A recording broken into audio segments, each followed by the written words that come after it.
filled this up with peanuts yesterday. They've emptied it in less than 24 hours. Which has never happened.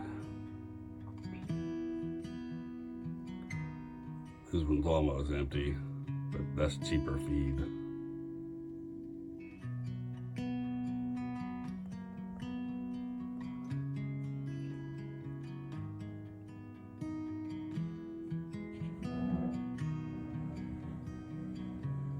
This ain't even the main flock of them.